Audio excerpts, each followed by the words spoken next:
Baik, selamat malam. Sebelum saya melanjutkan video ini, terlebih dahulu saya ingin memperkenalkan diri saya. Nama saya Yosefa Hinang dengan NIM 18030300093. Saya mahasiswa Universitas Nusa Cendana Kupang, Fakultas Ilmu Sosial dan Politik, jurusan Sosiologi semester 5 kelas B. Pada video kali ini, saya ingin menjelaskan makalah tentang konflik tanah di Basipai sebagai tugas ujian akhir semester mata kuliah Gerakan Sosial. Masyarakat adat Pubabu Basipai, Kabupaten Timur Tengah Selatan, butuh pengakuan dari pemerintah dan berkaitan dengan konflik lahan yang terjadi antara masyarakat adat Pubabu dengan pemerintah Provinsi Nusa Tenggara Timur. Sejak program pemerintah masuk ke wilayah adat Pubabu, masyarakat di sana mulai kehilangan haknya atas wilayah tersebut. Saat ini, sebanyak 29 kepala keluarga masyarakat adat Pubabu Basipai jadi korban penggusuran yang dilakukan oleh pemerintah Nusa Tenggara Timur. Mereka kini terpaksa membangun tenda-tenda darurat sebagai tempat tinggal sementara di lokasi. Deputi Bidang Advokasi Wahana Lingkungan Hidup Nusa Tenggara Timur, Juventus Stefanus Nonga menuturkan, hingga Senin tanggal 24 bulan 8 tahun 2020 sore kemarin, masyarakat adat Basipai yang rumahnya tergusur masih bertahan di lokasi tempat tinggalnya. Dan terdapat 29 kepala keluarga yang memilih mendirikan tenda di lokasi itu. Sejumlah masyarakat adat Basipai di Timur Tengah Selatan Nusa Tenggara Timur melaporkan pengerusakan rumah di tanah adat yang membuat mereka kehilangan tempat tinggal ke kepolisian imbas dari pengerusakan dilakukan oleh aparat. Sebanyak 29 kepala keluarga kini terpaksa hidup beralaskan tikar dan beratap langit. Insiden yang terjadi pada Selasa 18 bulan 8 membuat anak-anak dan perempuan adat Basipai trauma. Namun, pemerintah Provinsi Nusa Tenggara Timur berkuku apa yang dilakukan oleh polisi adalah efek kejut, sekaligus menegaskan lahan seluas 3.700 hektar itu akan dimanfaatkan sebagai lahan peternakan, perkebunan, dan pariwisata demi kepentingan masyarakat adat. Kekerasan yang dialami masyarakat adat yang mendiami hutan adat Pubabu di Amnuban Selatan ini terjadi sehari setelah baju adat mereka dikenakan Presiden Joko Widodo dalam upacara peringatan kemerdekaan Indonesia yang ke-75. Rumah-rumah digusur dan hidup di bawah pohon.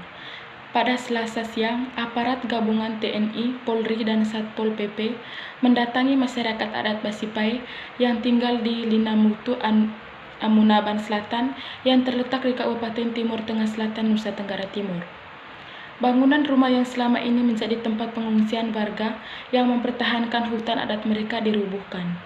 Perempuan dan anak-anak di lokasi mendapat intimidasi, baik verbal dan fisik oleh aparat. Salah satu tokoh masyarakat Basipai, Nikodemus Manau, menyebut banyak anak-anak dan perempuan merasa trauma, apalagi setelah 3 tembakan peringatan aparat meletus.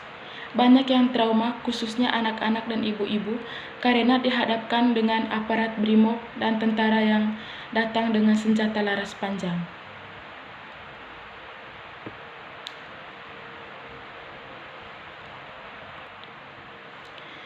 Sengketa lahan di balik insiden penggusuran.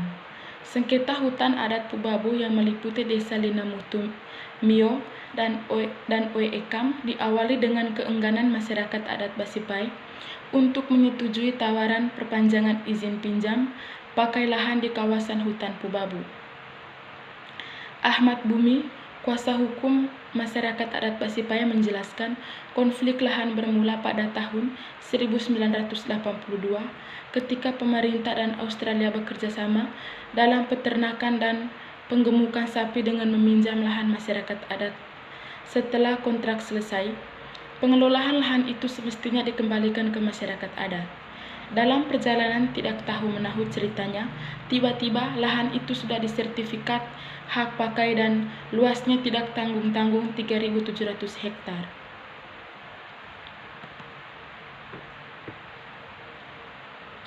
Pengingkaran hak masyarakat. Sekjen Aman, Rukas Simbolinggi menyebut aksi sepihak Pemprov Nusa Tenggara Timur yang merusak rumah warga merupakan bentuk pengingkaran terhadap hak konstitusional masyarakat adat yang diatur dalam Undang-Undang Dasar.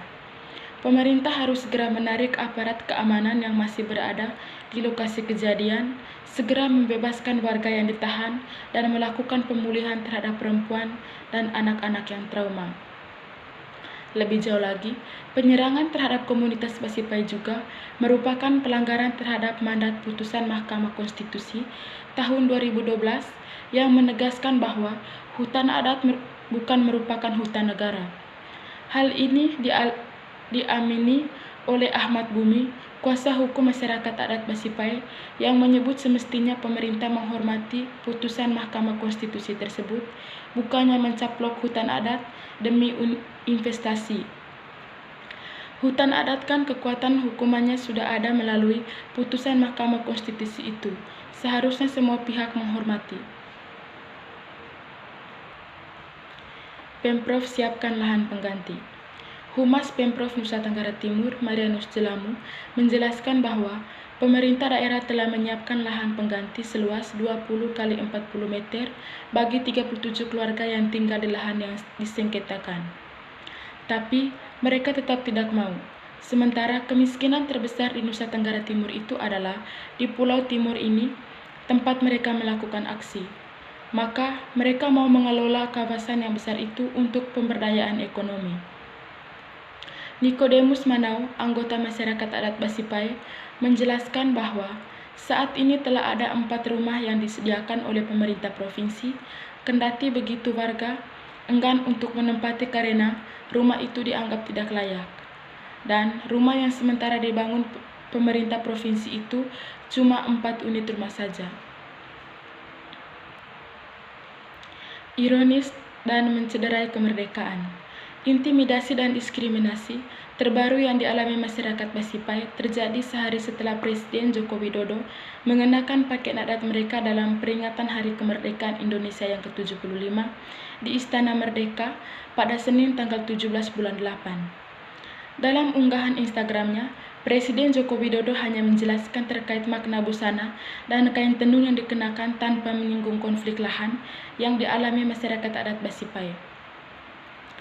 Rukas Simbolinggi dari Aman menyebut apa yang terjadi sebagai ironis dan mencederai kemerdekaan. Di balik baju adat itu, ternyata ada potret gelap masyarakat adat yang ada di sana, dan ini tidak hanya terjadi di sana tapi di hampir seluruh wilayah Indonesia. Masyarakat adat masih mengalami kekerasan dan ini akan cedera janji kemerdekaan karena ternyata hampir 8 dekade 75 tahun Indonesia merdeka, tapi masyarakat adat belum merdeka. Momentum untuk mengesahkan rancangan undang-undang masyarakat adat.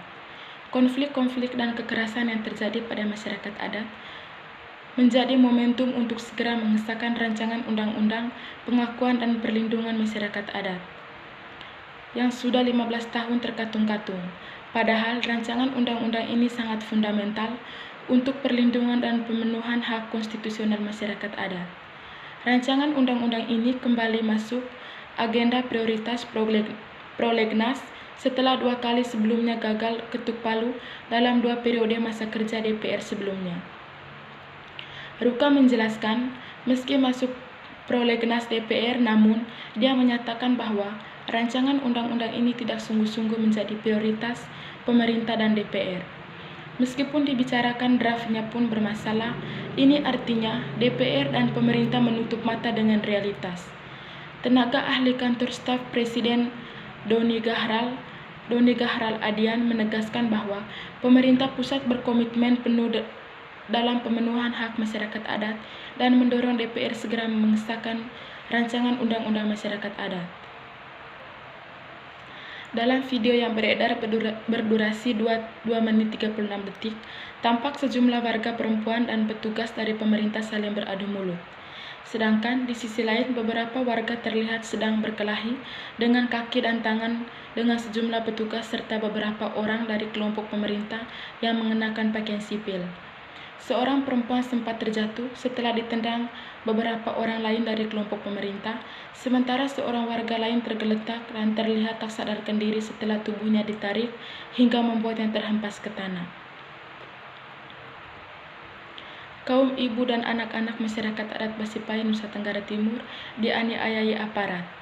Sementara itu, pemerintah Provinsi Nusa Tenggara Timur melalui Kepala Biro Humas Setda Provinsi Nusa Tenggara Timur, Marius Jelamu, juga membenarkan adanya konflik tersebut, namun ia membantah bahwa ada tindakan kekerasan yang dilakukan pemerintah di Pubabu Basipai. Pemerintah adalah bapak mamanya rakyat sehingga tidak mungkin menyengsarakan rakyat. Ia mengatakan dalam seluruh kebijakan pembangunan, pemerintah berusaha agar kerjasama antara pemerintah dan masyarakat berjalan dengan baik. Baik, sekian video dari saya. Terima kasih.